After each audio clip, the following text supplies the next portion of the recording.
Assalamualaikum warahmatullahi wabarakatuh. Selamat pagi dan salam sejahtera bagi kita semua.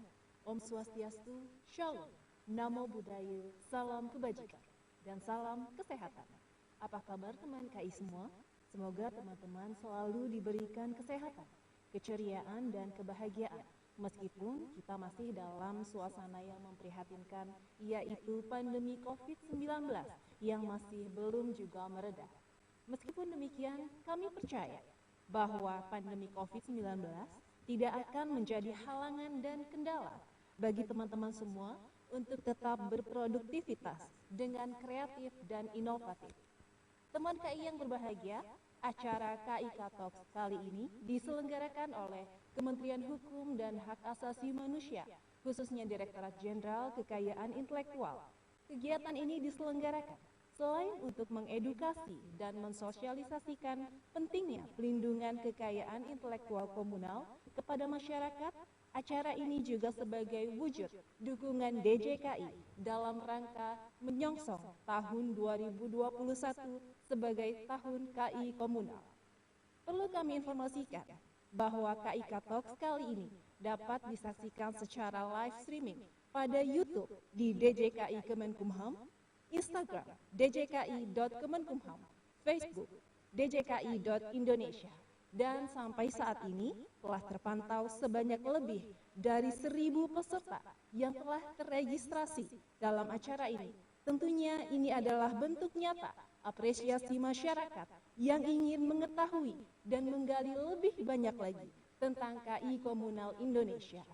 Baik teman KI, sebelum kita beranjak pada seluruh rangkaian KI Talks kali ini, kami menginformasikan seluruh acara pada KI Talks kali ini. Menyemarakan KI Talks pada pagi hari ini, kita akan dihibur oleh opening dance performance, Tari Enggang, yang akan kita saksikan bersama adalah tarian asal Kalimantan Timur. Tarian Enggang adalah salah satu kekayaan budaya bangsa Indonesia yang berpotensi untuk dapat dicatatkan sebagai KI komunal. Dalam sesi talkshow nanti akan hadir bersama kita para narasumber, yaitu pimpinan tertinggi dari Direktorat Jenderal Kekayaan Intelektual dan dari Direktur Jenderal Kebudayaan, Dr. Hilman Farid, yang akan mengupas tuntas tentang KI Talks yang sangat menarik. Dan tentu saja acara ini selain dengan konten-konten yang menarik, acara KI Talks kali ini akan dipandu oleh host yang sangat handal dan fenomenal dan sudah tentu tidak asing di telinga kita semua, yaitu Deddy Kobuzier. Baiklah teman KI, memulai KI Talks dan demi hikmatnya acara kita, marilah bersama-sama kita menyanyikan lagu Indonesia Raya.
baru saja kita menyaksikan bersama lagu Indonesia Raya dengan hikmah. Dan melanjutkan acara kita, selanjutnya kita akan menyaksikan bersama tarian Enggak. Selamat menyaksikan.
Baiklah teman KI, telah kita saksikan bersama tarian Burung Enggang atau biasa disebut tari Enggang. Adalah sebuah tarian suku Dayak Kenya, Kalimantan Timur. Tari Burung Enggang menjadi tarian wajib dalam setiap upacara suku Dayak Kenya. Dan tari Burung Enggang menggambarkan kehidupan sehari-hari Burung Enggang yang biasanya dibawakan oleh wanita-wanita muda suku Dayak Kenya. Baik teman KI, selanjutnya marilah kita saksikan bersama video sambutan yang akan disampaikan oleh Menteri Hukum dan Hak Asasi Manusia. Selamat menyaksikan.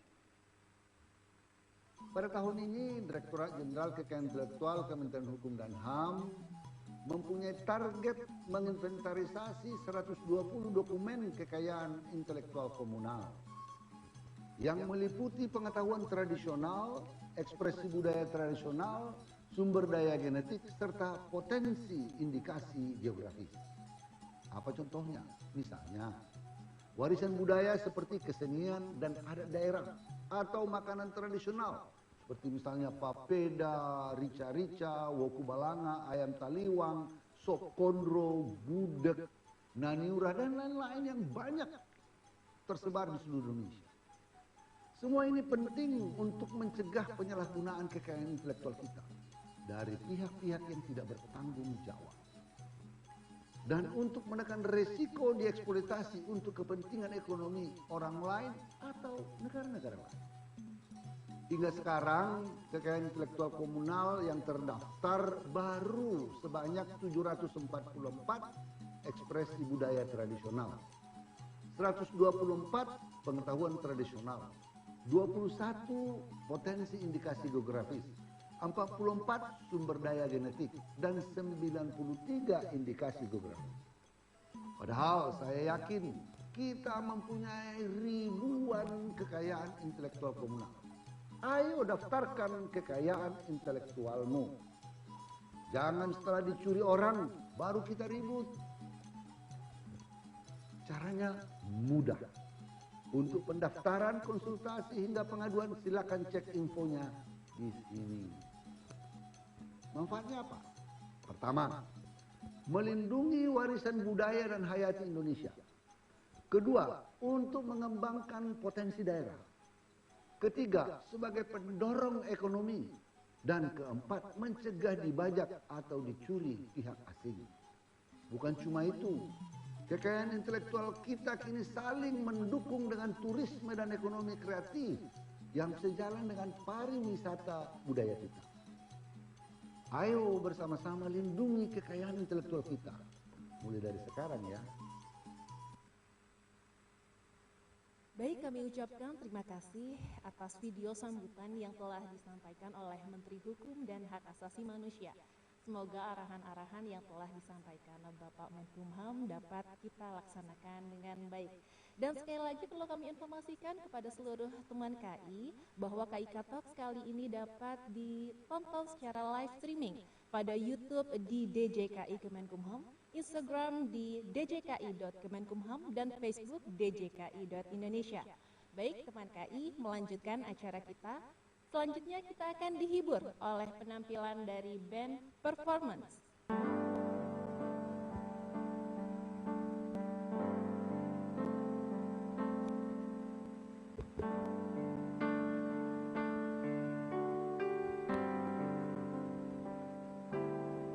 Indonesia tanah air beta pusaka abadi nan jaya. Indonesia sejak dulu kala selalu dipuja-puja bangsa. Di sana tempat lahir beta, dibuai dibesarkan bunda, tempat berlindung di hari tua sampai akhir menutup mata.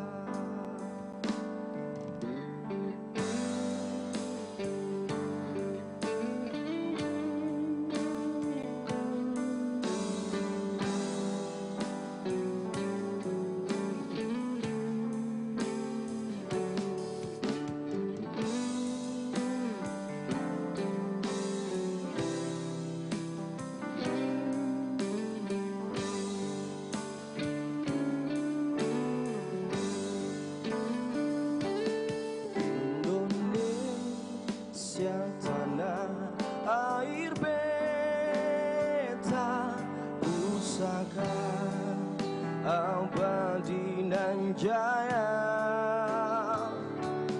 Indonesia sejak dulu kala selalu dipuja-puja bangsa.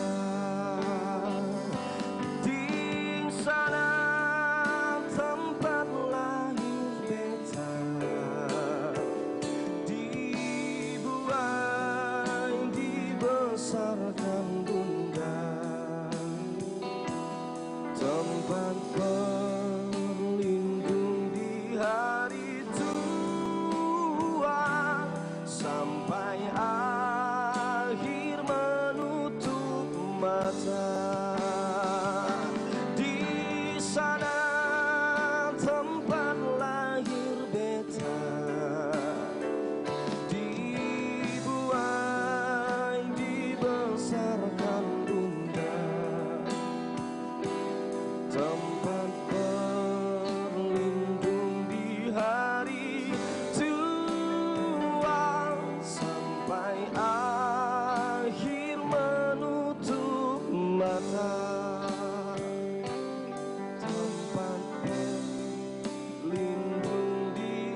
sampai akhir menutup mata.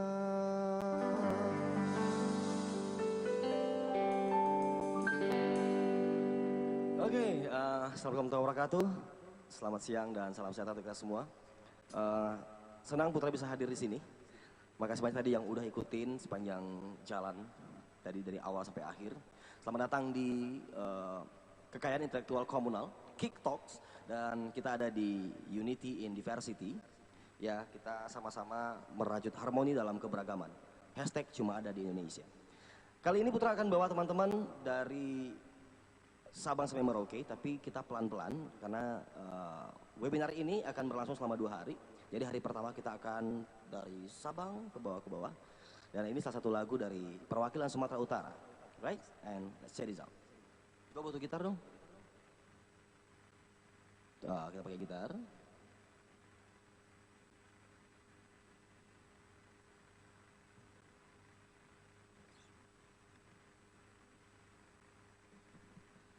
Come on, bro. 1, 2, 3, 4.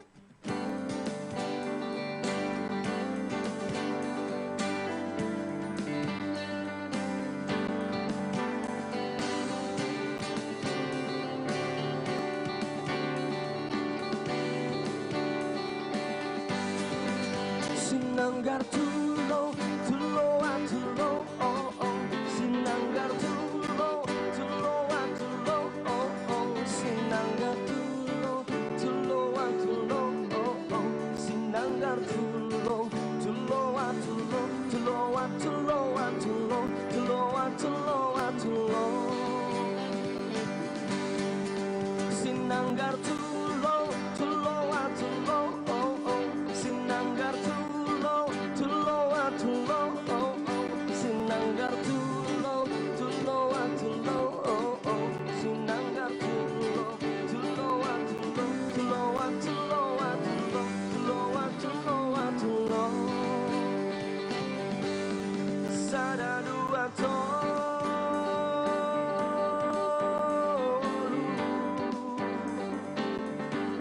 binilang di dapat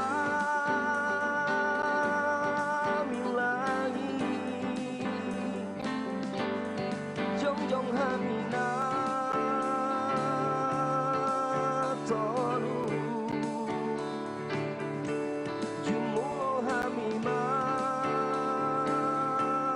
satabi. Sinanggar tulo, tuloan tulo, oh oh. Sinanggar tulo, tuloan tulo, oh oh. Sinanggar tulo, tuloan tulo, oh oh. Sinanggar tulo, tuloan tulo, tuloan tuloan tulo, tuloan tuloan tulo. Mardalan motor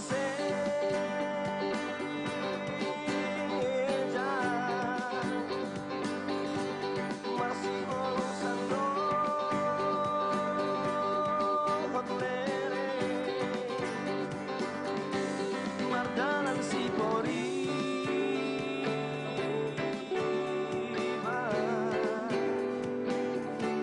Buinya pusmolo bere Sinanggar tulo, tuloan tulo, oh oh. Sinanggar tulo, tuloan tulo, oh oh. Sinanggar tulo, tuloan tulo, oh oh. Sinanggar tulo, tuloan tulo, tuloan tuloan tulo, tuloan tuloan tulo. Sahat-sahat ni solu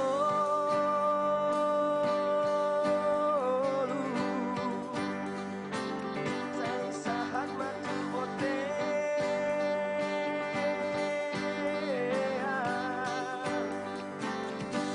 leleng kita mangolu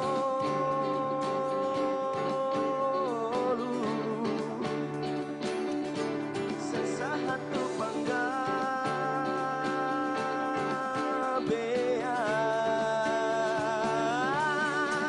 Sinanggar tulo, tuloan tulo, oh oh. Sinanggar tulo, tuloan tulo, oh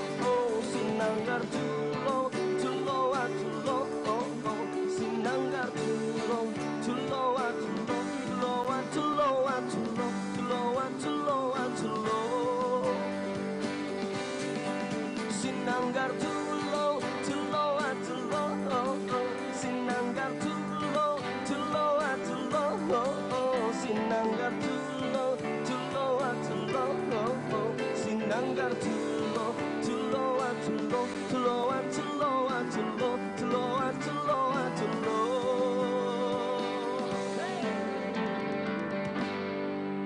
Sinanggar tulo dari Sumatera Utara. Dan turun sedikit dari Sumatera, jadi turun dari Sumatera Utara, kita masih punya Sumatera Barat. Dan kali ini kita akan bawain salah satu lagu yang cukup fenomenal dan cukup menjadi karakter dari Sumatera Barat ya. Dan mungkin teman-teman pernah dengar lagu ini dan kita akan nyanyi bareng, yang di rumah, yang dimanapun. Terima kasih udah ikutin Unity in Diversity. Harmoni dalam keberagaman, hashtag cuma punya Indonesia. Let's play, boy.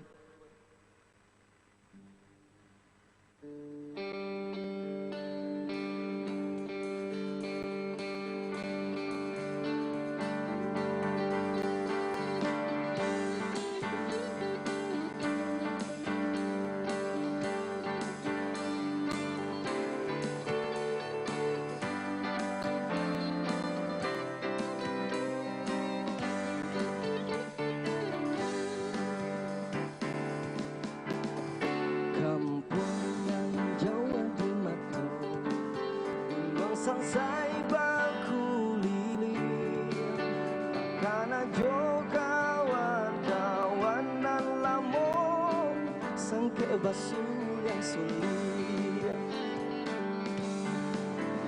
panduanyo nan elo nan suko bagotong royo sakisan nang samo diraso takana jo kampuang, takana jo kampuang, Indra ayah aja sadonyo, asuma imbau denai pulang, dan takana jo kampuang.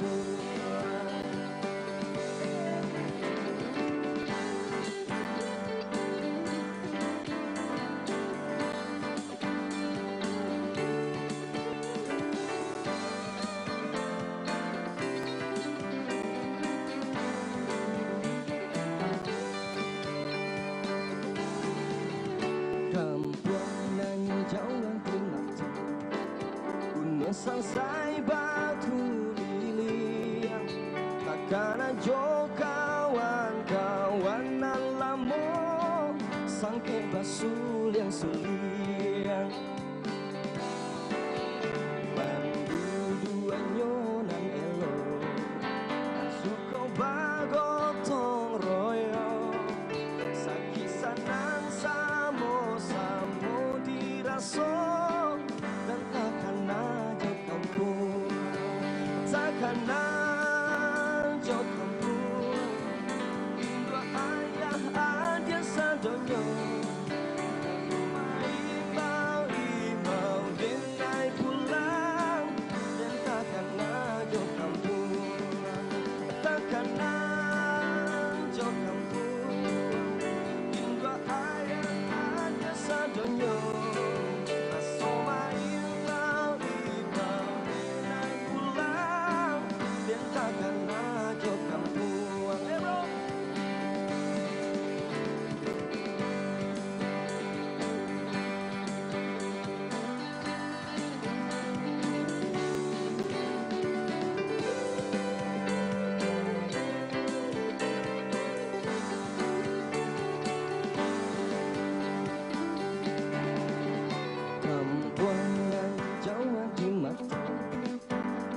Sansai baku lili takana jo kawan-kawan nan lamo dan takana jo kampung panduanyo nan elo nan suko bagotong royo takisan nan samo diraso dan takana jo kampung takana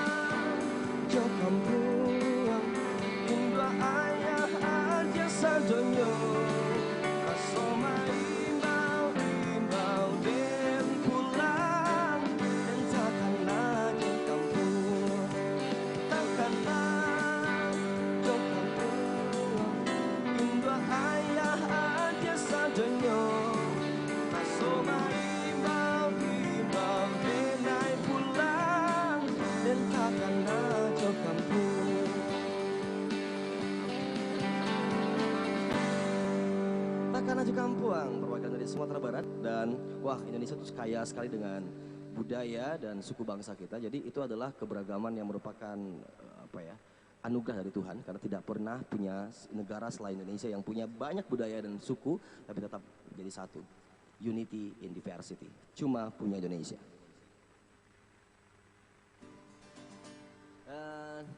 Terima kasih masih tetap stay di Unity and Diversity.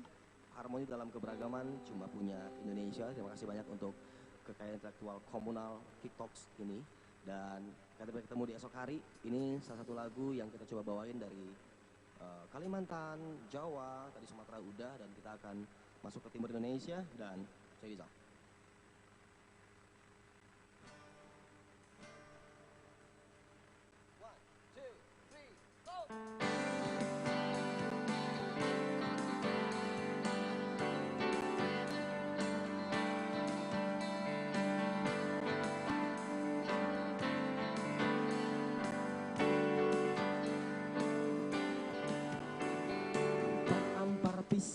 Pisangku belum masak sebiji di gurun bayi-bayi mangga lepok patah kayu bengkok dimakan apinya cuncurutan, bengkok dimakan apinya cuncurutan. Ampar pisangku belum masak sebiji bayi-bayi mangga lepok patah kayu bengkok dimakan apinya cuncurutan, bengkok dimakan apinya cuncurutan.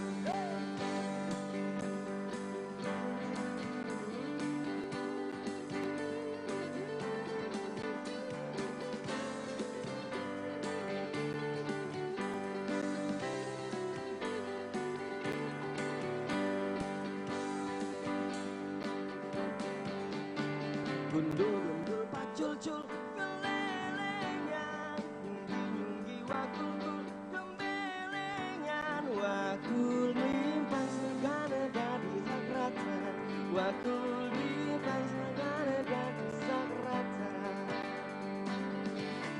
Gundul pacul-cul kelelengan, tinggi wakul gembelengan, wakul limpah segala dari sakrata, wakul limpah segala dari sakrata.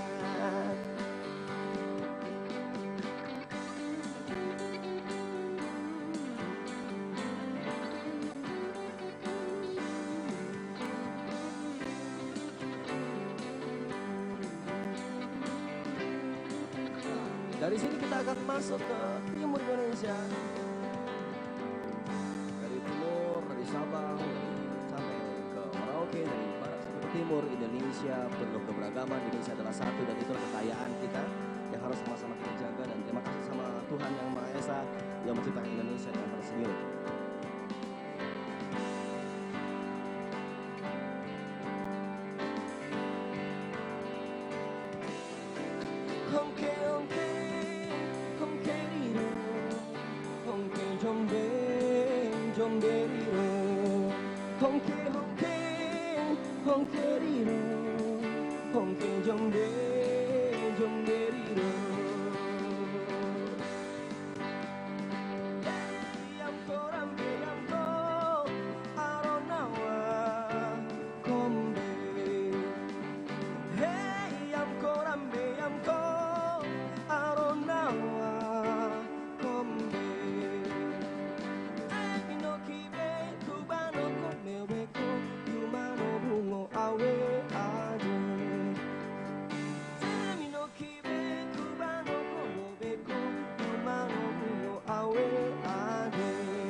Salam saya, salam kita semua untuk Papua. Terima kasih telah menjadi sesuatu yang menginspirasi banyak orang. Terima kasih udah stay di sini, tetap di sini. Dan kita terus di Papua, kita ke bawah sedikit.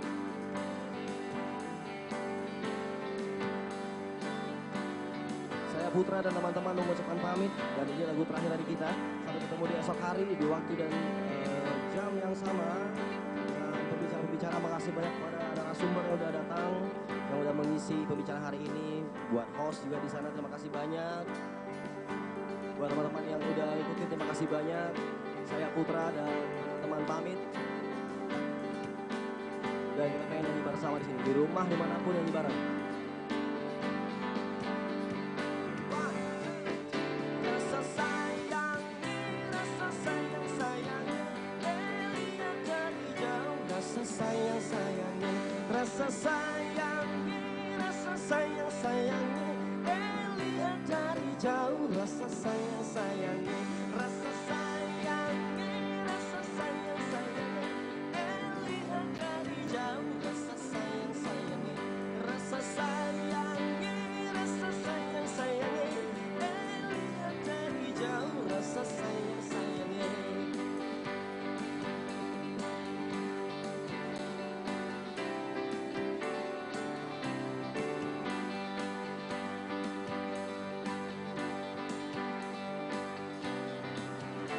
Tetap jaga persatuan bersama Indonesia. Terima kasih banyak. Assalamualaikum warahmatullahi wabarakatuh dan selamat siang. Salam sejahtera untuk kita semua. Saya Putra, saya pamit. Assalamualaikum.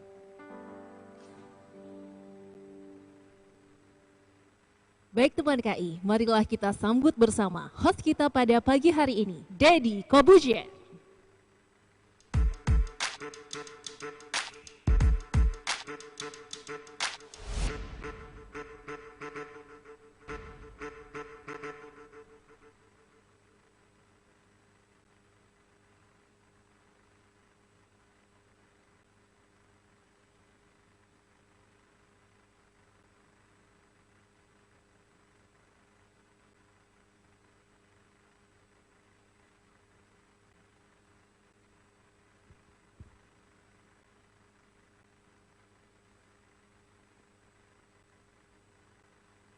Cek, oke.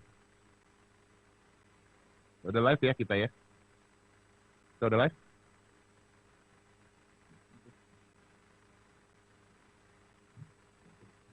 Putus.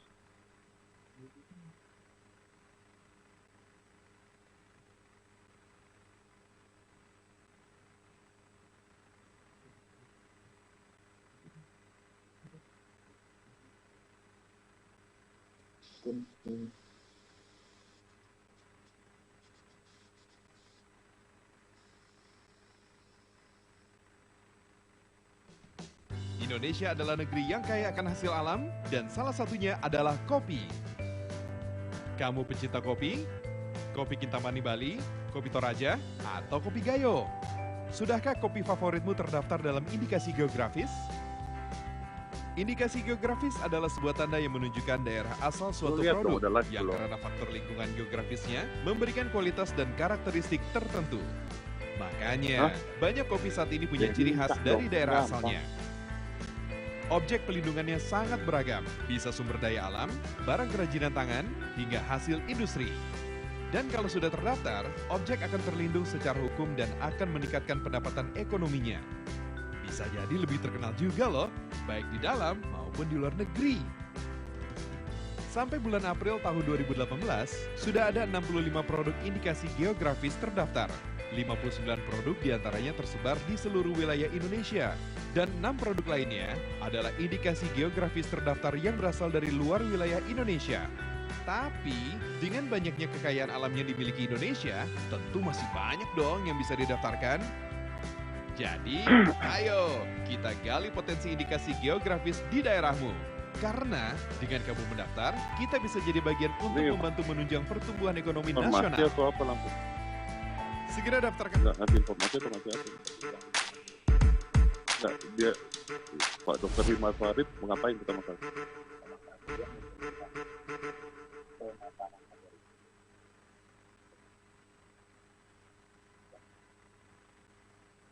Oke, ini kayaknya kita udah live nih. Saya Deddy Corbuzier, apa kabar semuanya? Selamat datang di Kick Talks. Nah, kita ada di Kick Talks sekarang. Dan tema kita kali ini adalah harmoni dalam keragaman. Nah, sebelum kita mulai, nanti akan ada pertanyaan-pertanyaan semuanya. Tapi sebelum kita mulai, kita ada satu narasumber. Narasumber ini luar biasa, karena saya dari kemarin bacain tentang apa yang beliau lakukan. Pengalamannya dulu nih, menarik. Pengalamannya adalah Direktur Jenderal Kebudayaan Kementerian Pendidikan dan Kebudayaan, dosen pasca sarjana IKJ. Saya waktu kecil dulu sering main-main tuh di IKJ. Ketua Dewan Pengawas Perum Percetakan Negara Republik Indonesia, PMRI. Ini adalah Bapak Dr. Hilmar Farid sebagai Direktur Jenderal Kebudayaan Kementerian Pendidikan dan Kebudayaan. Oke, tapi sebelumnya kita ada sedikit informasi dan kita akan lihat dulu informasi berikut ini. Coba kita putar dulu sedikit informasinya. Coba putar.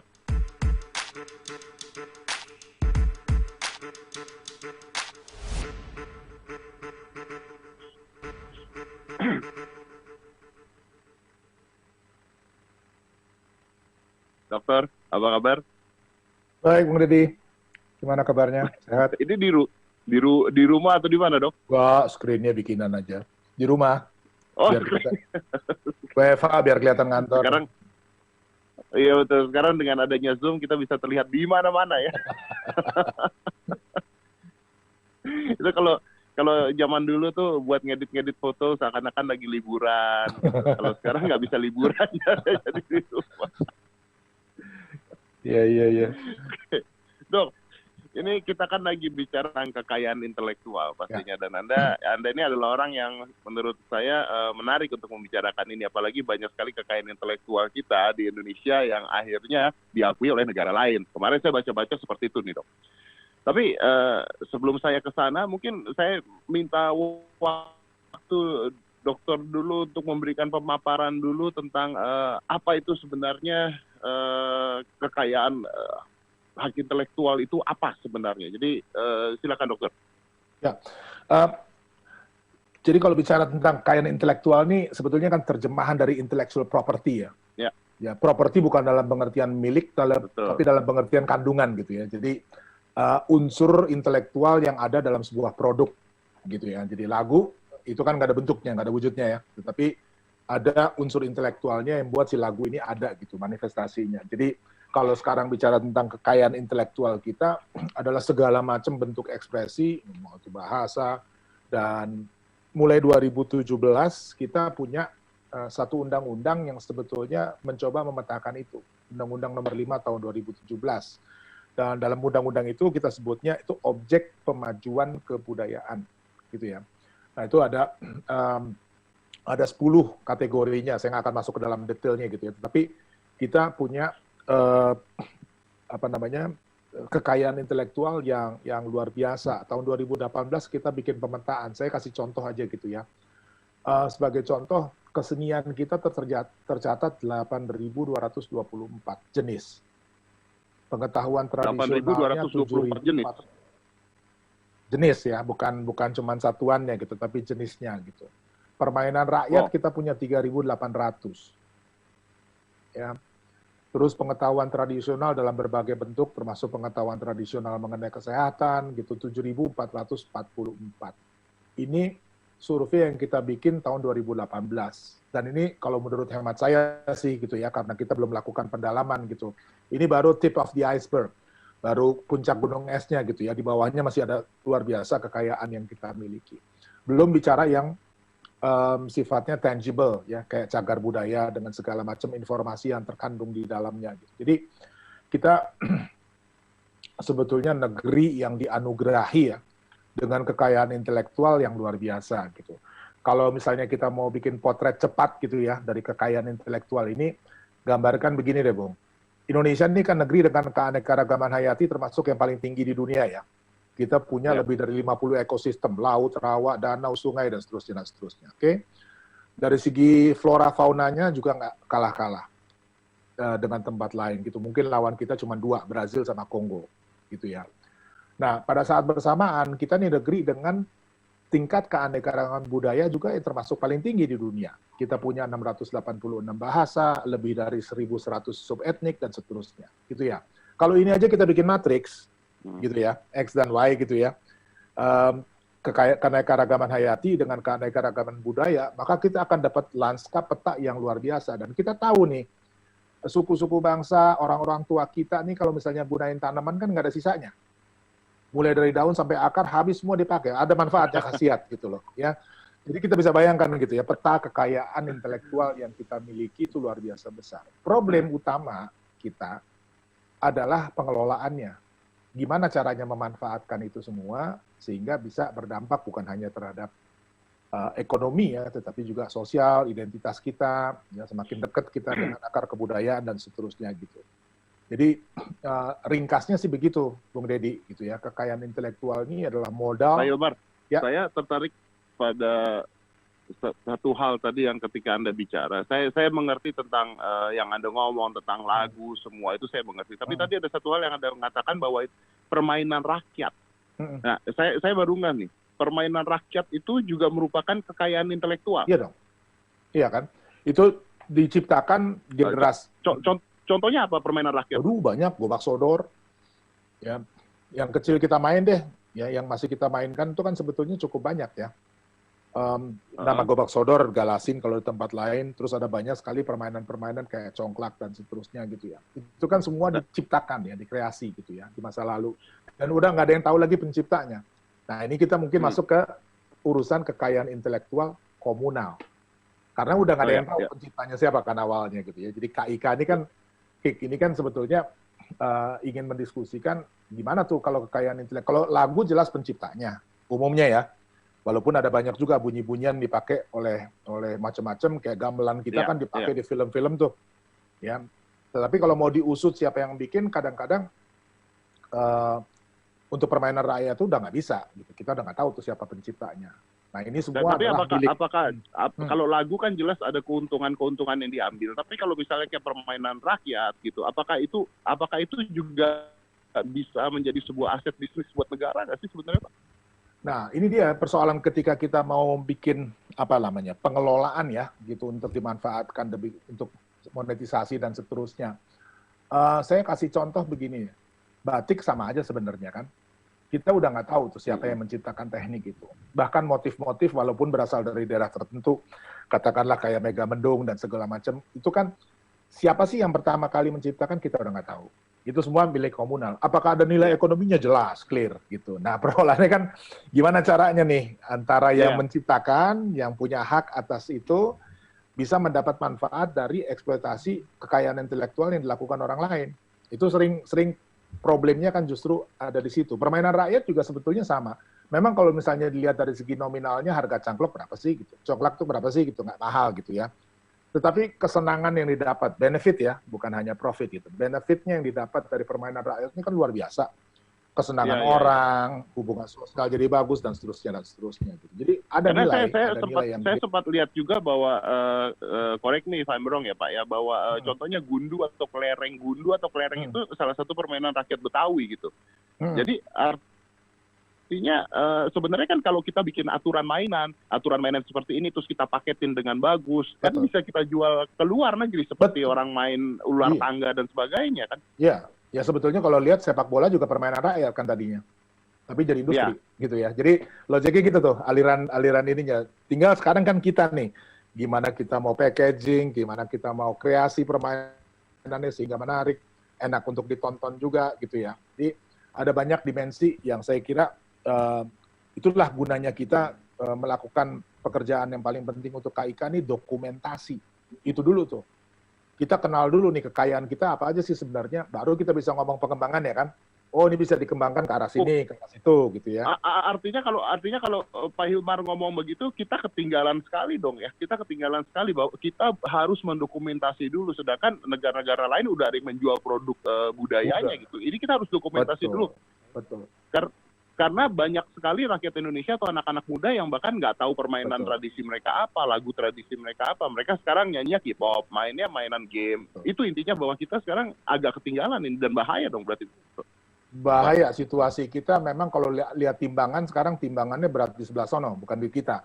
Kita ini agak kurang nih gitu. Jadi betul banget gitu. Itu soal dokumentasi memang menjadi kunci ya. Karena semua informasi, kekayaan budaya ini kan juga intinya, kekayaan intelektual ini kan intinya juga informasi yang terkandung di dalamnya kan. Ya. Karena kalau misalnya sekarang kita cuma punya alatnya, alat musik, tapi kita nggak tahu maininnya, nggak tahu narasinya apa, ya mungkin dia cuma tergeletak begitu aja, dibunyi-bunyiin, tapi nggak punya sesuatu kan. Tapi begitu ada repertoar lagunya, orang tahu narasinya, ini bisa dikombinasi dengan macam-macam pertunjukan, jadi jauh lebih menarik gitu. Jadi sebetulnya itu tuh dasar kita nih yang sebetulnya agak lemah ya, dokumentasi itu tadi itu. Tentu di Kumham nih yang menyelenggarakan kegiatan ini udah melakukan banyak ya, kita juga coba nih. Nah ini sekarang kayaknya yang paling penting udah perlu ngobrol nih di antara segala macam instansi yang menjalankan pendataan gitu. Oke. Selain di sini karena nanti kita lanjut lagi. Selain di sini ada Dr. Hilmar Farid. Di sini kita juga ada satu lagi. Ini adalah dokter juga nih ya, Dr. Freddy Haris. Nah ini tapi saya nggak tahu nih udah ada atau belum ya? Udah ada. Oh sudah.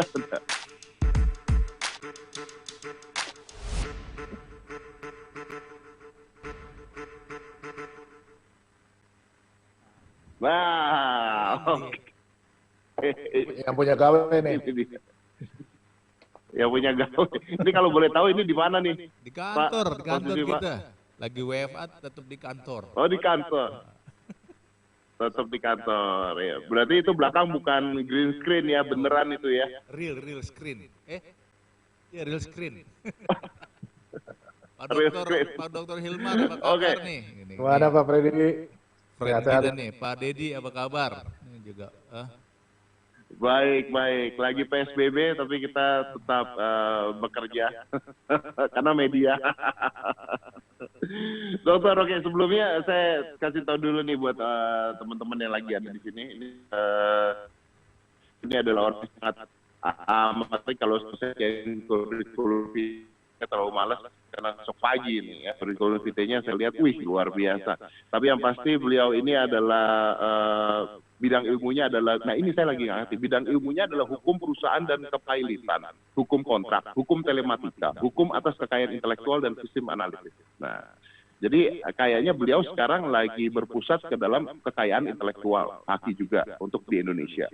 Sebenarnya pertanyaan saya sederhana Pak, kenapa ini menjadi penting sekali dan jadi perhatian dan kenapa baru sekarang sebenarnya? Ini kan sebenarnya udah dari dulu masalah ini Pak. Oh langsung nih, Bung Dedi. Ya. Langsung aja. Nah, pertama saya terima kasih nih. Jadi saya ini kalau soal KIK, soal hak cipta dan kebudayaan, saya selalu ini tandemnya sama Dr. Hilmar gitu kan. Saya selalu bilang, pokoknya kalau soal budaya itu urusannya Dr. Hilmar lah gitu kan. Kalau di KI urusannya ya daftarin gitu, ekonominya ada di sini gitu kan. Namun semuanya harus bekerja. Kalau dulu kan sebelum Dr. Hilmar dan saya mungkin jalannya sendiri-sendiri, yang satu ke kanan, yang satu ke kiri gitu kan. Sekarang kita udah bersepakat semenjak di Senayan dulu Dr. Hilmar ya. Kita bersepakat untuk melakukan sinergi dalam hal kekayaan intelektual dan melindungi aset bangsa gitu kan. Dulu udah, cuma belum gencar. Jadi memang udah lama sebenarnya kekayaan intelektual komunal ini sudah ada, ya. Tapi belum gencar, orang masih melihat ini dari sisi dari sisi kayak bangsa Indonesia lah, social life-nya aja gitu kan, social life-nya nggak proteksinya nggak tertangani dengan baik, ya. Lalu semuanya berjalan begitu aja. Nanti kita biasanya repot kalau udah negara lain klaim, baru deh repot deh. Wah, itu kan punya kita, itu kan punya bangsa kita, udah repot gitu. Jadi dan itu terbukti kan, kasus reok, kasus rendang, kasus kunyit, ya kasus apalagi. Jadi banyak udah kita repot. Bahkan kasus kopi gayo juga seperti itu. Kita jadi repot, baru kita bilang. Tapi maaf, saya potong dokter, ketika Anda bilang kasus ini, kasus itu, kasus ini, kasus itu, kok saya lihat negaranya itu aja dok? Enggak, ada yang lain. Ya. Yang itu aja karena memang negara serumpun gitu kan. Sebenarnya saya selalu bilang, Ya, Oh, mungkin mereka lebih peduli gitu kan. Ya sementara kita karena begitu banyak ya Pak Hilmar bilang mungkin iya, lebih sayang ya. Iya, berapa ribu sih kita kebudayaan kita Pak Hilmar? Aduh, ya tadi itu ribuan ya. Ribuan. Kalau kesenian aja 7 ribuan, lebih jenis ya, jenis. Iya. Itu Pak Hilmar aja itu baru ngelis tuh. Belum melakukan pendaftaran secara masif. Betul. Di kita juga gitu. Nah, itu yang saya katakan. Makanya saya selalu bilang begini. Untuk perlindungan itu memang harus diregistrasi dengan diregistrasi karena itu bentuk kepedulian. Ya. Pak Hilmar seorang dirjen kebudayaan juga kan bingung kan. Saya bilang aja dulu kita main tokalik itu yang pakai tongkat gitu Pak Hilmar kan. Cetak gitu kan. Main dampu kan. Nggak ada tuh sekarang anak-anak. Tapi nanti kalau dampu sama tokalik itu didigitalisasi ternyata anak-anak Jepang yang aplikator Jepang yang dapat baru kita ribut. Wah kan dampu kan punya kita, tokalik punya kita, gundu, kelereng, macam-macam lah. Gitu kan. Itu selalu kita kayak bangsa kagetan, tapi kita nggak mau lagi sekarang. Nah intinya adalah kebudayaannya ada di Pak Hilmar, ya, dan itu harus didaftarkan. Karena kalau enggak nanti klaimnya juga susah. Ya, kalau enggak kebudayaannya enggak dia kan klaimnya betul nggak nih sebagai budaya anak bangsa kita? Ya, ini betul nggak menjadi kekayaan intelektual komunal? Sesudah kebudayaannya didaftarkan, ekonominya ada di kita. Jadi kita bilang, you kalau mau ini, mau presenting, mau melakukan panggung segala macam, sepanjang dia tidak komersial silakan saja. Tapi kalau komersial kami akan cegat. Tar dulu, gitu kan? Saya ini pernah yang Pak Dedi bilang, saya ini kalau saya jelas-jelas aja di Malaysia, di Kuala Lumpur, ya, gitu Pak Dedi ya. Bayangin, saya makan malam diundang sama Atase di sebuah restoran. Lalu dibilang ini, kami persembahkan tari piring Malaysia. Saya bilang itu bukan nenek moyang gue tari piring tuh, gitu kan. Tapi ya karena kita nggak mendaftarkan susah. Nah sekarang ada Pak Hilmar, ya udah kita semuanya daftarkan, nilai ekonominya ada di kita. Jadi clear seperti itu. Tapi memungkinkan tidak ada sebuah negara tertentu yang tiba-tiba mendaftarkan duluan di negaranya gitu. Akhirnya kalau hak cipta duluan mendaftarkan, katanya dia menang. Bisa nggak itu kejadian? Bisa. Kasus Kunyit. Ya, Kunyit dibilang, tapi bukan KIK nih. Kunyit adalah genetik, sumber daya genetik dan lain sebagainya gitu. Kunyit itu kan didaftarkan, manfaat kunyit. Namanya aja kunyit, udah Indonesia banget kan. Nggak ada di negara lain. Tapi manfaat kunyit didaftarkan sebagai bahan dari produk kosmetik. Kita komplain, akhirnya sekarang nggak bisa lagi mereka. Jadi kita tapi kan capek kan kalau orang mendaftarkan dulu ini lalu kita komplain, begitu juga kan reok, begitu juga dengan rendang Padang gitu kan. Sekarang dia namain rendang Malaysia, kita bilang nggak boleh namain rendang udah nggak boleh, saya bilang rendang udah punya orang Padang sini, saya bilang. Ya bilang aja daging apa kayak daging gosong silakan aja gitu. Kalau seandainya mereka mau menggunakan nama itu, apa yang harus dilakukan? Apakah kita dapat keuntungan? Ya, begini. Ini salah satu contoh yang menarik ini. Orang Cina tidak mempermasalahkan yang namanya barongsai. Mau barongsai, mau dia di show di Jakarta, di show di Kuala Lumpur, tapi kita semua tahu barongsai itu adalah tradisi budaya Cina. Nggak ada yang bisa mengklaim barongsai itu buatan Indonesia, nggak ada. Barongsai buatan atau buatan Vietnam, nggak ada. Barongsai is from the mainland China. Itu yang kita harapkan pertama kali. Jadi kalau ada orang bilang reok Ponorogo adalah reoknya Indonesia, itu dulu.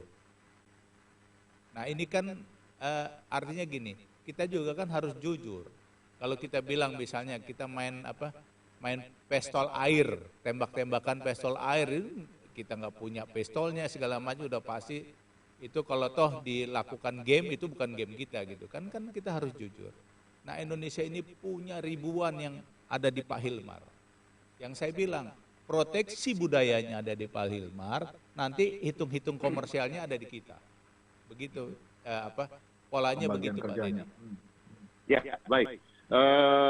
Pak Freddy, Pak Hilmar, saya jadi penasaran satu hal. Sebenarnya bukan penasaran, tapi saya mau komplain satu hal. Kalau tadi kita bicara ada sebuah hak kekayaan intelektual, apapun itu, terus kebudayaan. Nah, terus tadi di sana Pak Freddy membandingkan antara barongsai. Nah, saya jadi kepikiran gini, barongsai itu menjadi heboh dan terkenal dan semua orang tahu itu budaya Cina karena negaranya mempromosikan barongsai gila-gilaan. Ada di film-film mereka, ada di acara-acara mereka. Sedangkan kalau kita mau itu terkenal, bukankah sebenarnya kita juga negara kita harus mempromosikan gila-gilaan apa yang kita punya? Dan menurut saya itu masih kurang sekarang. Benar nggak?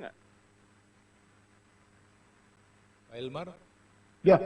Ya, kalau misalnya bicara soal itu sih kita masih banyak banget PR-nya ya. Dan setuju Bung Deddy gitu ya, bahwa salah satu kekuatannya kekayaan intelektual ini sebetulnya ketika dia dinarasikan ya. Tadi itu, kalau misalnya cuma kita catat, dia barang diem, gitu ya. Dan reog misalnya tadi sebagai contoh gitu ya. Memang kalau misalnya seperti adanya, gitu ya, mungkin orang yang tertarik nonton kan, yang akan kemudian mengakses, ya, terus mungkin bisa jual tiket dan seterusnya dan seterusnya. Tapi kalau sekarang ini dia jadi bagian dari suatu promosi besar-besaran gitu ya, yang mengangkat kebudayaan tradisi seperti ini, akan lain tuh ceritanya. Tiba-tiba dia punya nilai. Sama deh, misalnya kita lihat perjalanan balet deh. Ya, balet yang begitu terkenal di dunia nih, sekarang ini, sebetulnya awalnya kan semuanya adalah lokal. Ya, cuman dia dibawa ke satu level yang tanggul, kalau di Argentina gitu, semuanya lokal. Sama seperti kita punya reog, sama seperti kita punya sinden, kita punya karawitan dan seterusnya. Nah, ketika dipromo, dimasukkan ke dalam satu jalur internasional, dan itu ada industri ya, ada manajemen, ada segala macam yang masuk di sana, ceritanya jadi beda gitu. Dan itu kayaknya yang PR kita nih sekarang gitu. Jadi betul tadi Pak pembagiannya. Ya, karena saya ingat sekali ketika saya tahu barongsai itu ketika saya masih kecil itu nontonnya adalah di film Jet Li. Digabungkan dengan kungfu gitu. Jadi kita tahu. Iya, persis kayak gitu. Dan sekarang kan barongsai tiba-tiba muncul di mana-mana gitu kan. Itu cara kerjanya IP itu, cara kerjanya kekayaan intelektual itu kan begitu. Kadang-kadang bukan si kekayaan intelektual yang produk kesenian awalnya murni itu sendiri yang bisa dimanfaatkan, tapi turunannya. Gitu ya. Derivatnya dari kekayaan intelektual itu. Pengembangannya nanti ke segala macam arah. Nah, tugas saya nih bagian pengembangannya. Tugas Pak Freddy, kalau udah berkembang, ya udah ada monetisasi, udah ada duitnya, nah bagian beliau tuh.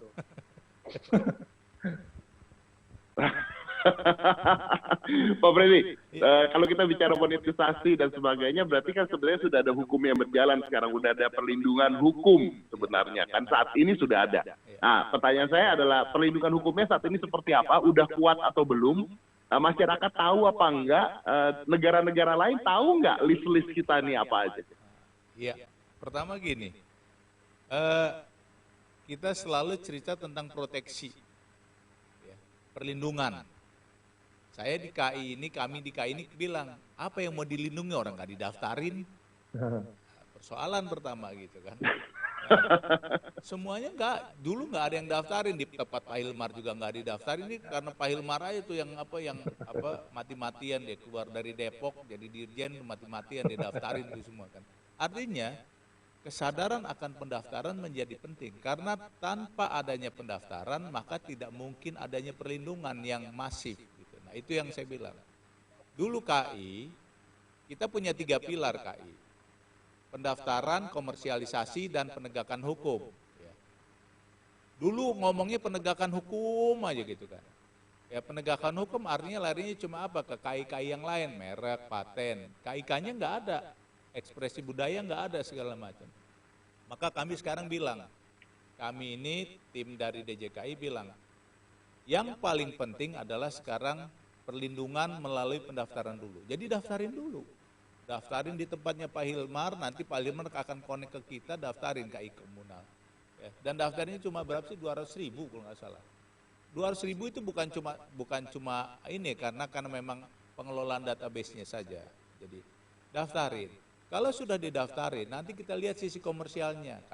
Kasih tahu sama Pak Hilmar. Pak Hilmar, ini ada misalnya tari topeng nih. Ini ada sisi komersialnya loh. Ya. Sisi komersial foto, sisi komersial ini panggung, segala macam show panggung, sisi komersial TV segala macam. Itu kami juga bisa tagih nanti. Yuk jangan cuma tari topeng ditarin aja.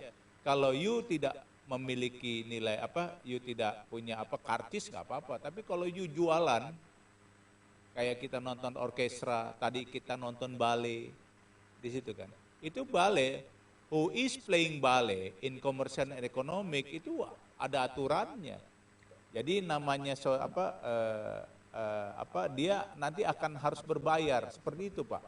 Dan itu belum kita sadari sama sekali. Nah itu yang saya katakan. Baru nanti kalau udah daftar, sudah ada komersialnya, baru nanti perlindungannya.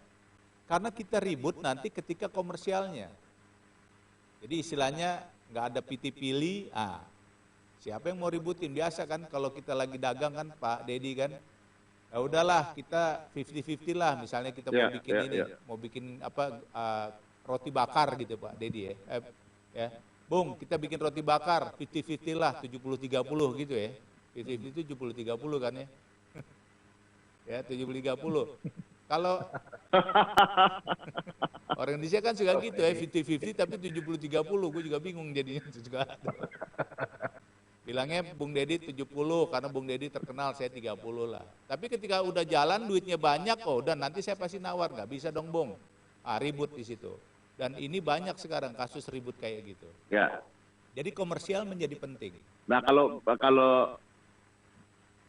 kalau Pak Freddy mengatakan ini bisa menjadi ribut, saya jadi penasaran gimana kalau satu negara mengambil sebuah budaya negara kita, mengakuinya, lalu ya udah mengakuinya aja, tetap aja dia mengatakan bahwa ini milik kita. Ini kan jadi konflik nanti, bisa perang malah. Kalau misalnya negaranya tetap mengatakan itu milik mereka, kita mau apa Pak? Ya kan ada lembaga nanti yang akan verify. Contohnya gini, ketika Nelson Mandela diberikan batik oleh Presiden Soeharto pada saat itu, Nelson Mandela sangat suka sekali batik. Lalu Afrika Selatan mengatakan this is South African batik. Saya bilang enggak mungkin. The name of batik is very unique name. Saya bilang. The batik is from Indonesia. Yeah. You can say everything but not batik. Because batik is from Indonesia.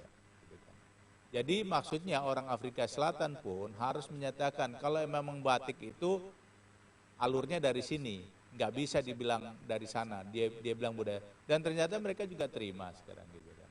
Jadi South African batik originally from Indonesia begitu. Itu selesai dan sekarang orang Afrika jadi senang kayak pakai pakaian batik ya, tapi dia tahu batik is Indonesian unique name. Jadi sebenarnya kalau kita mendiplomasikan itu selesai kok, karena memang nggak mungkin kalau dicari akarnya batik di Afrika Selatan nggak ada. Jadi seperti gitu Pak. Beberapa memang ternyata selesai sama kita.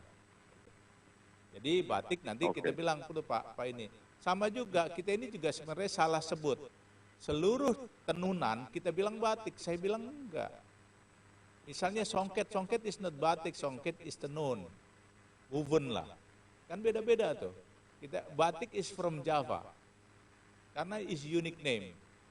Jadi kalau yang namanya misal Sumbawa ya tenun Sumbawa di tempatnya Pak Hilmar di Sulawesi Selatan di Makassar tuh ada topi, ada ini segala macam. It's not batik.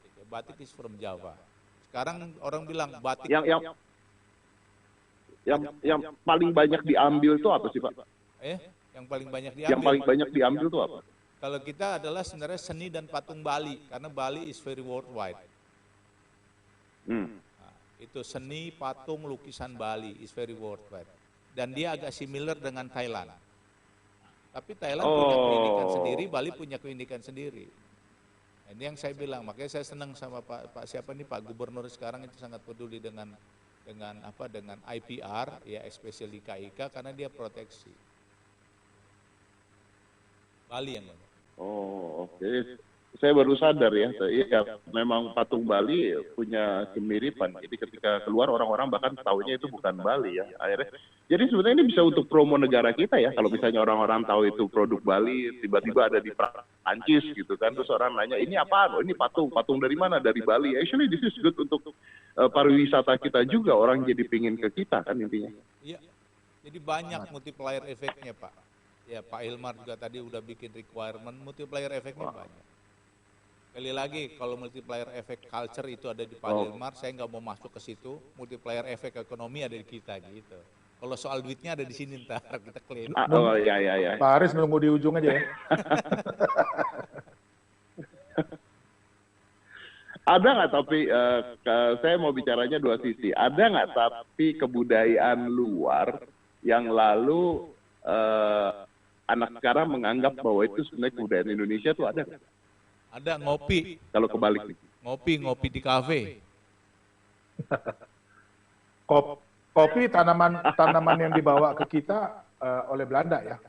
Iya. Dari Afrika gitu. Jadi itu sebaliknya juga ada yang kita adopsi gitu ya. Cuman saya kira soal klaim contoh yang bagus ini deh. Tahun ini masih nih. Cina itu bikin berita, kantor berita Cina. Mereka bilang batik, pakai istilah batik dari Cina. Rame kan? Gitu. Kemudian dikoreksi sama websitenya di sana gitu. Karena mereka bilang kita juga punya teknik yang sama seperti batik. Iya, tapi namanya bukan batik gitu ya. Itu kan penting ya. Betul. Soal tadi tuh indikasi geografi segala macam tuh kaitannya dengan itu gitu. Memang IP ini memang harus partikular banget, harus sangat spesifik kita mengurusnya gitu. Karena orang dari sana yang dari luar tuh selalu bilang, ya dah pokoknya itu kan udah kekayaan Indonesia, boleh dong siapa aja. Sebaliknya kalau misalnya sekarang kita ngomongin intellectual rights-nya mereka, waduh ketatnya bukan main. Kita mau pakai foto orang aja untuk bikin siaran kita $500 tuh satu foto. Dia mahalan dia daripada produksinya. Gitu. Jadi ini soal-soal yang kita nih pelan-pelan memang betul Pak Freddy tadi itu, mesti bebenah. Gitu dan mulai mesti punya patokan-patokan gitu kan, kita mau value berapa nih ya yang kekayaan seperti ini dengan turunannya, pengembangannya dan seterusnya gitu. Kalau ekosistemnya ini hidup akan jauh lebih mudah kita ngurus. Dan kalau buat saya sih ini salah satu tiangnya masa depan ekonomi ya. Ya Pak Hilmar, tapi ekosistem ini bisa hidup, budaya ini bisa hidup ketika anak-anak bangsa kita bangga atas budayanya. Ini kan yang jadi masalah. Kita kena paparan dari luar, gila. Kan paparan dari luar ini luar biasa sekali. Nah gimana?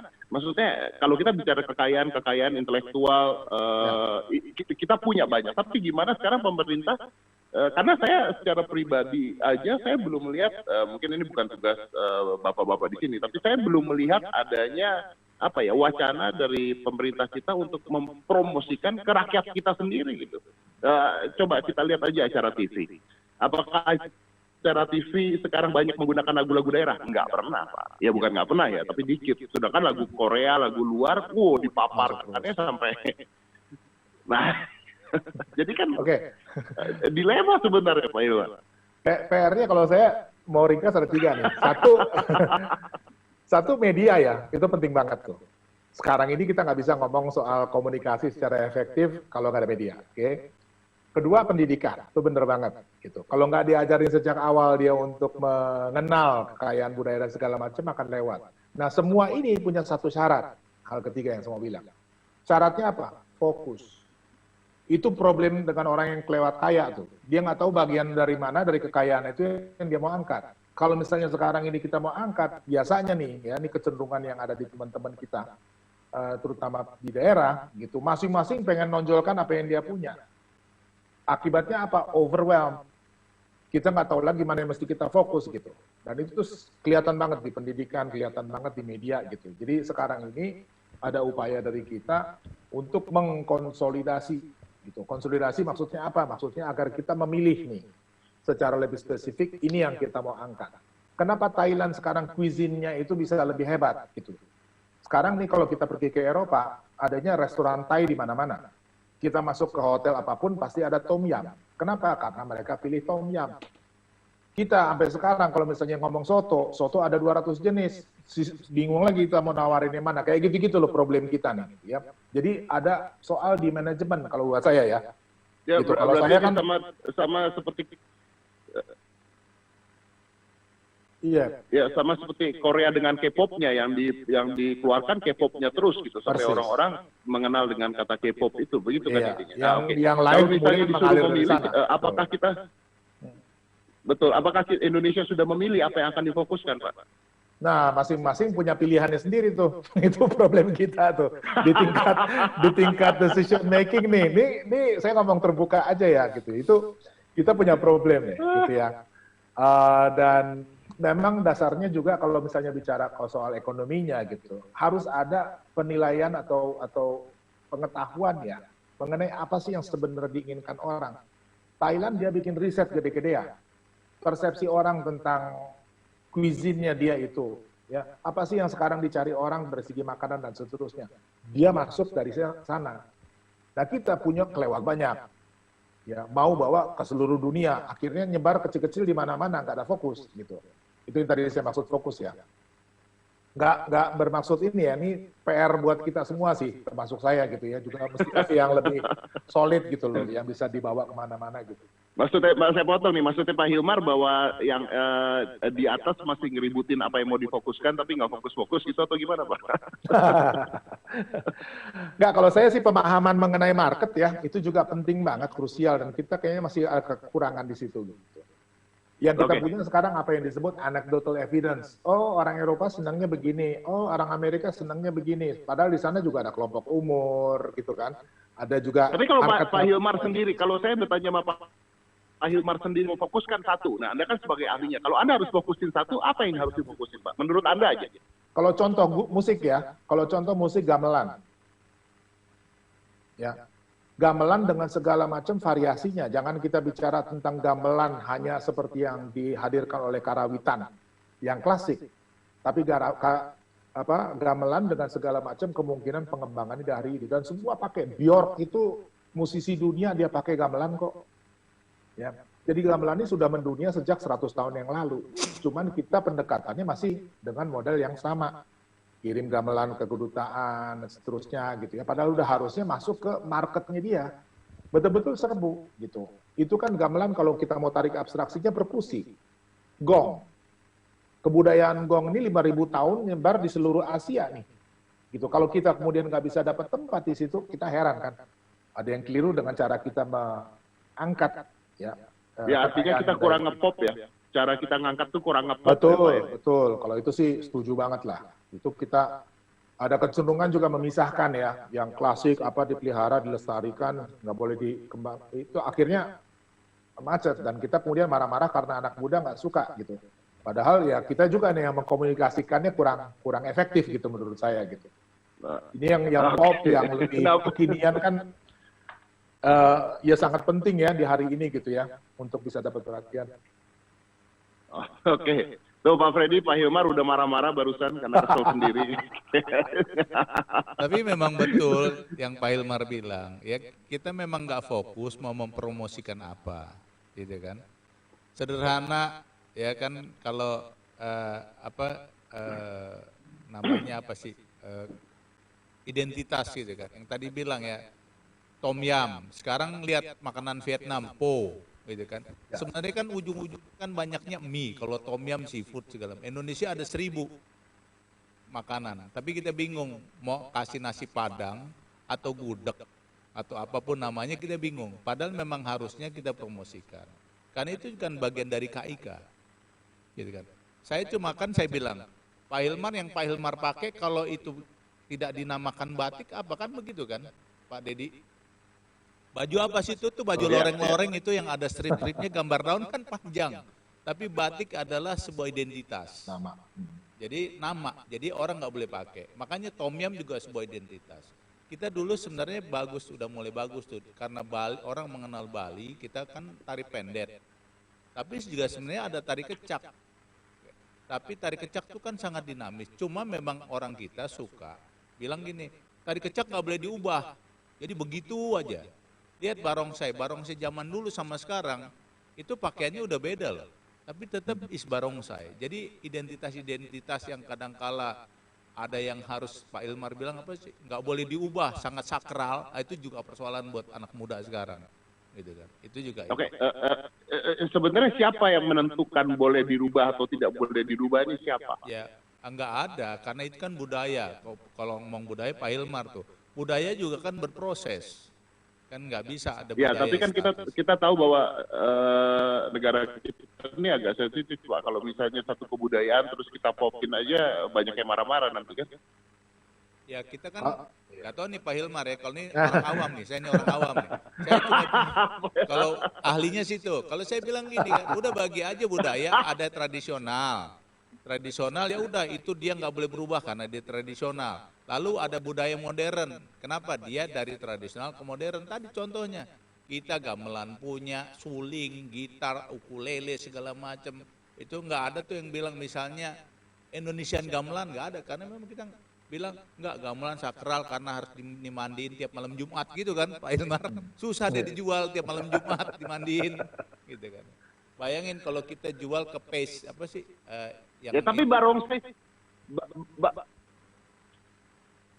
barongsai aja kan kebudayaan yang sakral sebenarnya, tapi Cina bisa membuat itu jadi pop loh sekarang. Kan harusnya kita udah mengerti itu kan. Iya. Tapi kita nggak berani melakukan karena takut dimarahin sama orang tua kita. Sepuh gitu ya. Iya. Ya, itu sih, itu rata ya dilema kayak begitu ya. Itu saya kira sih memang di Cina juga pasti ada yang nggak senang barongsai kemudian jadi kayak terlalu pop kayak segala macam. Dinamika itu pasti ada gitu. Cuman yang sering saya bilang kalau udah ngadepin kasus kayak begini nih, mesti diingat apa yang hari ini dibilang tradisi sebetulnya adalah inovasi di masa lalu. Iya kan? Batik misalnya sebagai contoh gitu. Iya. Batik dulu nggak ada orang pakai kemeja batik tuh nggak ada. Orang batik pasti pakai di bawah sebagai kain. Ya. Tetapi kemudian tahun 70-an khususnya Pak Gubernur kita dulu, Pak Ali Sadikin bilang, ini harus jadi baju wajib. Kemeja dibikin lengan panjang. Akhirnya sekarang jadi kebiasaan. Undangan kawin juga dikasih catatan gitu. Batik lengan panjang, padahal nggak ada batik lengan panjang 100 tahun lalu. Gitu. Jadi kan dulu inovasi, tapi sekarang kita nganggap baju batik udah menjadi bagian dari pakaian resmi gitulah ya. Itu nanti kalau 20 tahun ke depan jadi tradisi. Ya. Nah itu begitu tuh dinamikanya kebudayaan gitu. Memang artinya harus ada orang-orang seperti Pak Ali Sadikin yang ambil sebuah keputusan untuk mengatakan bahwa ini harus seperti ini supaya dia jadi ngepop dong. Harus ada orang-orang yang berani melakukan keputusan itu dong. Iya, kita pun sekarang hari ini berbaju batik menurut saya ada dorongan kuat ketika batik diakui UNESCO 2009. Kemudian kan ada anjuran tuh tiap Jumat pakai batik dong, gitu ya. Itu kemudian jadi norma pelan-pelan kan. Dalam waktu 10 tahun sekarang kita udah sangat biasa lihat anak muda pakai batik, mereka bisa pakai kombinasi pakai jeans segala macam kayak gitu-gitu. Jadi ini memang kadang-kadang perlu ada dorongan ya dari atas juga gitu. Entah dari tokoh masyarakat, apakah pemerintah atau apa. Tapi ini dorongan-dorongan seperti inilah yang membuat si kebudayaan juga bisa berkembang. Sama ini dorongan dari influencer kayak Bung Deddy itu. Nah, itu dah.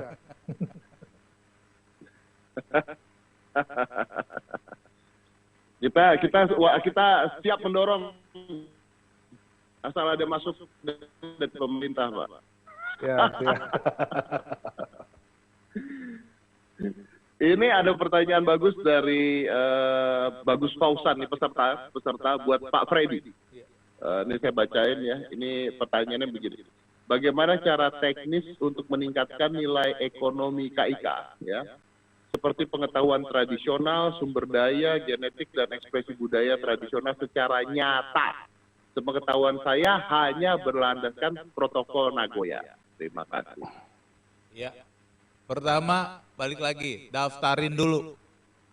Kalau nggak didaftarin susah nanti klaim komersialnya. Gitu kan. Ini saya kasih contoh gini. Kita ini sebenarnya punya begitu banyak rempah yang bisa mengatasi COVID sampai ditemukannya vaksin. Itu. Rempah. Kan imunitas dulu lah, kita nggak cerita vaksin, ntar dipanggil lagi kan gitu kan. Karena vaksin memang ini. mau yang namanya kunyit, ya kan, yang mau yang namanya jahe, mau yang namanya Amerika sekarang banyak Amerika itu makan apa probiotik. Probiotik itu kan sebenarnya hara tanah yang dikembangkan. Kita ini probiotik udah banyak betul. Nah di sini kita memang akan berperang antara yang namanya apa obat-obatan tradisional dengan obat-obatan industrial chemical. Udah pasti itu perangnya gitu kan. Kita ini nggak ada keberpihakan sebenarnya di obat-obatan tradisional. Kalau Cina tradisional melindungi, itu salah satunya, Bung Deddy. Ya. Tapi daftarin ke kita, apa sih manfaatnya? Manfaat kunyit dicampur gula Jawa segala macam. Itu kan budaya nenek moyang yang Pak Dr. Hilmar tahu betul gitu kan. Dulu nenek moyang kita banyak sekali nggak ada obat chemical, tapi dia kenapa bisa sembuh? Nah kita biasanya klaim kayak anak yang ada seorang anak yang menemukan obat kanker yang di Kalimantan. Ya, itu diributin, wah ini sih temuannya Dayak segala macam, tapi kita nggak pernah mengapresiasi si anak itu memperkenalkan kepada kita ya fungsi obat itu yang sebenarnya bisa kita ambil manfaat ekonominya. Jadi begitu. Ada lagi teman-teman dari lain buah merah di Papua, buah merah. Buah merah itu udah nggak ada, mau dicari dunia manapun cuma buah merah cuma ada di Papua. Tapi manfaat buah merah Papua akhirnya tenggelam sama chemical. Jadi terhadap hal ini pertama saya selalu sarankan sebagai Dirjen KAI daftarin. Karena nanti manfaat komersialnya akan tumbuh ketika didaftarin. Lalu nanti kita akan lokalisasi ini adalah tujuannya seperti ini. Jadi itu yang kita harapkan. Dan saya selalu bilang budayanya daftarkan di Pak Hilmar. Budaya perempah, budaya jamu. Ya, apalagi Pak Hilmar ya minum jahe, kopi ini, macam-macam daftar. Tapi nilai ekonominya supaya timbul daftarkan di kita, baru nanti bisa kita proteksi. Jadi itu pertanyaannya, kalau mau meningkatkan nilai ekonominya, daftar di Pak Hilmar sebagai budayanya, daftar di kita sebagai perlindungan KI-nya. Begitu Bung Deddy. Oke, baik. Terima kasih Pak Freddy, ini kayaknya menjawab sekali ya. Intinya pertama kita harus mendaftarkan dulu supaya semuanya bisa jalan. Kalau nggak didaftarin buat apa gunanya juga nanti orang-orang nggak tahu. Tapi mungkin terakhir kalau dari Pak Freddy saya rasa itu sangat jelas. Tapi dari Pak Hilmar, apa yang harus kita lakukan sekarang Pak?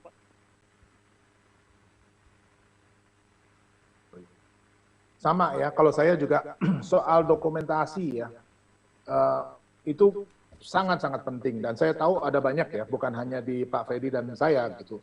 Di Kementerian Kesehatan, Balitbangnya juga bikin pencatatan kan, sumber daya genetik yang sumbernya adalah pengetahuan lokal. Ya, jadi berbagai macam ini sekarang udah waktunya memang disatukan.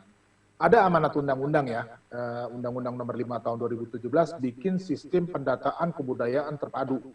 Nah, PR saya ini sekarang adalah itu, gitu ya, memastikan bahwa semua ya, untuk pelindungannya itu pertama-tama tercatat. Pengembangannya kemudian pemanfaatannya apalagi ada di tempat Pak Freddy. Jadi mekanisme ini dulu nih, gitu. Itu selesai. Itu satu hal. Hal kedua, lebih ke masyarakat, agar kekayaan intelektual kita ini memang betul-betul bisa jadi kekuatan. Sosialisasi ke masyarakatnya juga mesti kuat.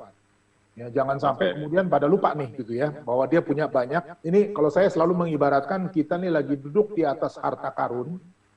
Nggak sadar kita duduk di atas harta ini, sibuk nyari harta di tempat lain, gitu loh. Ya, jadi bagus nih menengok kembali nih kepada apa yang kita duduki, yang kita miliki, gitu ya, sebagai basis kekuatan kita ke depan. Oke, dan siapkah kita Pak ke depannya berapa lama nih Pak? Wah, tuh kalau tanya rentang waktu nih, cuman kalau saya sih sampai masa tugas habis berupaya optimal, ya maksimal kita 2024 tuh. Oke, baik. Oke, baik. Baik, terima kasih banyak. Yang penting kita usaha terus ya, semangat terus. Terima kasih banyak Pak Hilmar. Terima kasih banyak Pak Freddy. Kita sudah terima kasih. Terima kasih Freddy. Kita sudah mendengarkan. Pak Hilmar. Thank you semuanya. Yuk. Kita mendengarkan pembicaraan dari dua orang yang hebat dan luar biasa tentang kebudayaan Indonesia, sementara budaya kita kaya sekali kalau kita jaga. Wah, bayangkan bisa menambah kekayaan Indonesia, bisa bangga menjadi orang Indonesia itu seperti apa. Hanya saja memang sekarang tuh kita kadang-kadang lebih ngelihat budaya-budaya luar, tertarik budaya luar, lupa dengan budaya kekayaan kita sendiri. Ini mudah-mudahan dengan adanya ini terus orang-orang lihat juga, orang-orang bisa ngeh bahwa, kita nih kaya ya. Nah, tadi kata Pak Hilmar, orang kaya kebanyakan bingung. Itu apa yang mau difokusin. Nah, sekarang mungkin adalah saatnya kita fokus kemana kita maunya. Terima kasih, saya Deddy Corbuzier, saya undur diri, kita kembalikan lagi, silakan ke TikTok.